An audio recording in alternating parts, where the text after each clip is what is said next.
కీర్తనల గ్రంథము 81వ అధ్యాయము. మనకు బలమయ్యున్న దేవునికి ఆనందగానము చేయుడి. యాకోబు దేవుని బట్టి ఉత్సాహధ్వని చేయుడి.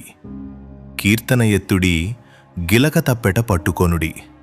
స్వరమండలమును మనోహరమైన సితారాను వాయించుడి. అమావాస్య నాడు కొమ్ము ఊదుడి. మనము పండుగ ఆచరించు దినమగు పున్నమనాడు కొమ్ము ఊదుడి. అది ఇశ్రాయేలీయులకు కట్టడ, యాకోబు దేవుడు నిర్ణయించిన చట్టము.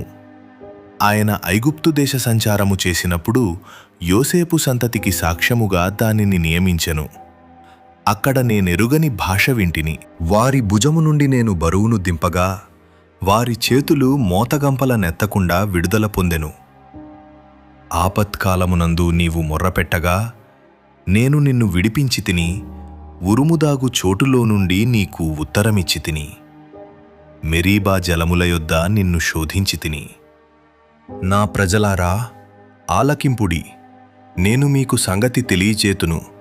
అయ్యో ఇశ్రాయేలు, నీవు మా మాట వినిన ఎడల ఎంత మేలు! అన్యుల దేవతలలో ఒకటియును నీలో ఉండకూడదు. అన్యుల దేవతలలో ఒకదానికిని నీవు పూజ చేయకూడదు. ఐగుప్తీయుల దేశములో నుండి నిన్ను రప్పించిన నీ దేవుడనగు యెహోవాను నేనే. నీ నోరు బాగుగా తెరువుము, నేను దాని నింపెదను.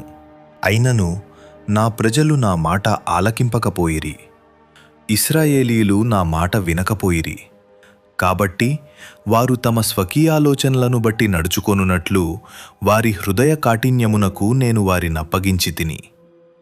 అయ్యో, నా ప్రజలు నా మాట వినిన ఎడల, ఇశ్రాయేలు నా మార్గములననుసరించిన ఎడల ఎంత మేలు!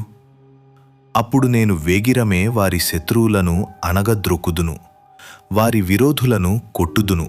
యెహోవాను ద్వేషించువారు వారికి లొంగుదురు. వారి కాలము శాశ్వతముగా నుండును. అతిశ్రేష్టమైన గోధుమలనను గ్రహించి నేను వారిని పోషించుదును. కొండతేనెతో నిన్ను తృప్తిపరచుదును.